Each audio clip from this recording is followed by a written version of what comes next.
ایک سوال ہے سوشل میڈیا پہ احتساب کے حوالے سے، لیکن ہمارے ساتھ ایک کالر ہیں آج کے اس پروگرام کے آخری کالر، لیکن پروگرام ختم ہونے کے بعد آپ اپنے ریکارڈ کروا سکتے ہیں میسیجز جو بھی ہوں ادھر آفس میں۔ جی السلام علیکم۔ جی وعلیکم السلام۔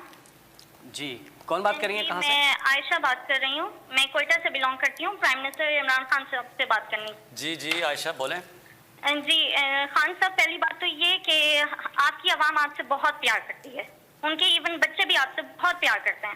آپ جو اقدامات کر رہے ہیں ہمیں آپ پہ پورا بھروسہ ہے، لیکن مسئلہ اتنا بڑا ہے کہ کہیں سنوائی نہیں ہوتی ہے۔ میں بیوہ ہوں، میری والدہ بھی بیوہ ہے، اور کوئی میرا بہن بھائی نہیں ہے۔ 3 سال کا میرا بیٹا ہے۔ 65 سال کی ٹیچنگ کی کمائی سے میری والدہ نے سنگل سٹوری گھر بنایا DH ڈیبر میں، لاہور میں، اور اس کو 2019 میں کرائے پہ ہم نے دیا۔ وہ انہوں نے قبضہ کر لیا، SSP کا بھائی تھا شیخ عمر صاحب نے میرا 2020 میں دسمبر میں میرا قبضہ چھڑوایا۔ اللہ تعالیٰ انہیں صحت تندرستی دے، عزت دے، لیکن وہ بندہ نتیجے میں مجھے 5 لاکھ کا مقروض کر کے چلا گیا۔ شیخ عمر صاحب نے ہدایت کی تھی کہ ان کا مسئلہ حل کروائیں، لیکن ان کی ٹرانسفر ہو گئی۔ جو نئے CCPO صاحب تھے انہوں نے بھی ہدایت کی، اب وہ صرف اب تک جو ہے ہدایت ہی چل رہی ہے۔ SSP کے بھائی ہونے کے ناطے کوئی مسئلہ حل نہیں ہوا، اور نتیجہ یہ نکلا کہ میری والدہ نے اتنی ٹینشن لی کہ وہ کینسر پیشنٹ ڈائگنوز ہو گئی ہیں۔ میرے پاس کفن کے بھی پیسے نہیں، اور میں نے بینک سے لون لے کر اپنی والدہ کا علاج کروا رہی ہوں۔ آپ مجھے بتائیں، بچے کو پالوں، پیسے لوگوں کے دوں میں لون کے پیسے دوں؟ کم سے کم میرے پیسے تو مجھے دلوائیں، میں کیا کروں؟ اور کم سے کم سوسائٹی اتنی بڑی ہے، اس کو اس چیز کا پابند بنائیں کہ جس طرح عسکری سوسائٹی وہ رینٹ کے معاملات کو دیکھتی ہے تو یہ بھی رینٹ کے معاملات دیکھے۔ اور کم سے کم آپ چیف جسٹس کو ہماری اپیل پہنچائیں کہ ہمیں کس بات کی سزا دی جاتی ہے، کیوں اسٹے دیا جاتا ہے ایسے لوگوں کو، کس بات کا اسٹے دیا جاتا ہے۔ میں آپ یقین کریں، کووڈ میں کوئٹہ سے لاہور پورا 1 سال میں ہاسٹل میں خوار ہوتی رہی، پورا 1 سال ایک کمرے میں ہاسٹل میں اپنی والدہ اور بچے کے ساتھ میں رہی ہوں کہ میرا گھر کسی طرح چھوٹ جائے، لیکن کچھ نہیں ہوتا تھا۔ آپ کے نمائندوں کے پاس بھی میں گئی، ذلیل ہوتی تھی میں۔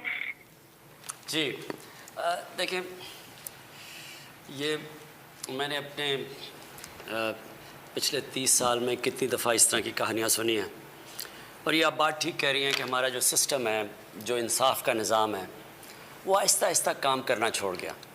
اور وہ جو انصاف ہوتا ہے نا جی، میں آپ کو پہلے سمجھا دوں انصاف ہوتا کیا ہے۔ انصاف تو کمزور کو چاہیے ہوتا ہے، طاقتور تو اپنے آپ کو قانون سے اوپر چاہتا ہے کہ قانون اس کے لیے ہونا۔ یہ جو سارا مافیاز ہیں پاکستان میں جو اس وقت سب اکٹھے ہوئے ہیں کہ کسی طرح یہ گورنمنٹ چلی جائے، ان کی کیا مسئلہ کیا ہماری گورنمنٹ سے؟ ان کا مسئلہ یہ ہے کہ قانون کے اوپر رہنا چاہتے ہیں، اور اگر یہ قانون کے اوپر رہتے ہیں تو یہ ملک آگے اس لیے نہیں بڑھ سکتا کیونکہ کوئی بھی دنیا میں جس ملک میں قانون کی حکمرانی نہیں ہوتی وہ ملک آگے نہیں بڑھ سکتا۔ جتنے بھی ملک آگے بڑھے ہوئے ہیں، کیونکہ جس کا بھی واسطہ پڑا ہے باہر ایڈوانس سویلائز ترقی یافتہ ملکوں کو دیکھنے کا، تو ان میں ایک چیز ہوتی ہے قانون کی حکمرانی، کوئی قانون کے اوپر نہیں۔ وہاں مافیاز نہیں کام کر سکتے، وہاں قبضہ گروپ نہیں چل سکتا، وہاں آپ کو سفارشیں نہیں چاہیے ہوتی، آپ کو پرائم منسٹر کو ٹیلی فون کر کے نہیں بتانا پڑتا کہ جی میرے گھر کے اوپر قبضہ ہوا ہے اور کسی طاقتور نے، اور ہم ہیں بھی، اور اگر کوئی آدمی بھی نہیں ہے گھر میں مدد کرنے والا تو ان کا کیا بنتا ہے۔ یہ ساری جو جنگ ہے جو اس کے لیے میں پولیٹکس میں آیا تھا، انصاف کی تحریک، اس ملک میں کمزور کی حفاظت کرنے کے لیے، کمزور کو اور طاقتور کو قانون کے نیچے لانے کے لیے یہ سٹرگل ہے۔ یہ ساری جو PDM ہے یہ چاہتی ہے ہم قانون کے اوپر ہو، ہم جو مرضی کریں، کیسز پرانے بنے ہوئے ہیں لیکن ہم ان کو معاف کر دیں، نہیں تو گورنمنٹ کرا دیں گے۔ یہ بھی وہ شوگر مافیا ہے، انہوں نے کہا جی FIO کون ہوتی ہے ہمارے اوپر کرنے کے لیے، وہ انہوں نے جب شوگر ایسوسی ایشن نے FIO کو خط لکھ دیا کہ تم اگر کرو گے ہم چینی کی قیمتوں پر بڑھا دیں گے اگر ہمارے اوپر کارروائی کرو گے۔ یہ ہر جگہ لوگ بیٹھے ہوئے ہیں، یہ جد و جہد ہے۔ دیکھیں انصاف کی تحریک ہوتی ہے، انصاف کے لیے قوم کو آزادی کی جنگ لڑنی پڑتی ہے ان مافیا سے، اور یہ ایک جہاد کا نام ہے، یہ اللہ کا حکم ہے کہ میری زمین پہ انصاف قائم کرو۔ میرا آپ سے یہ وعدہ ہے کہ میری پوری کوشش ہے، جب تک میں اقتدار میں ہوں، جب تک میں نہیں بھی ہوں، میں اس کے لیے لڑوں گا۔ ہم نے پورے اپنے جو سارا انصاف کا نظام ہے، عدلیہ کے ساتھ بیٹھ کے ریفارمز کے لیے بھی ہم تیار ہیں، اپنے جو ادارے ہیں ان کو بھی ٹھیک کر رہے ہیں۔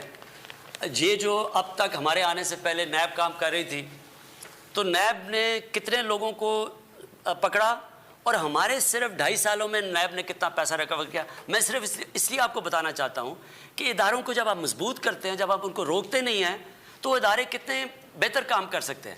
جب عدلیہ کے اندر آپ انٹرفیئر نہیں کرتے, ڈنڈے سے چیف جسٹس کو نکالتے نہیں, تو عدلیہ بھی پھر تکڑی ہو جاتی ہے. اسی طرح سارے جو ادارے ہیں جب آپ ان کو اپنا کام کرنے دیتے ہیں تو وہ نظر آ جاتا ہے. کیا میں صرف اس لیے آپ کو پہلے یہ بتانا چاہتا ہوں کہ نیب نے 18 سالوں کے اندر 2017 تک 18 سالوں تک صرف 290 ارب روپیہ انہوں نے وصول کیا تھا جو چوری کا پیسہ ہے.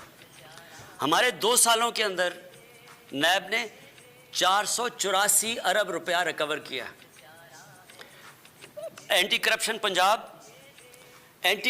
پنجاب نے 10 سالوں میں, جو پچھلے 10 سال تھے نون لیگ کے, اس میں صرف 2.6 ارب روپیہ ریکور کیا تھا.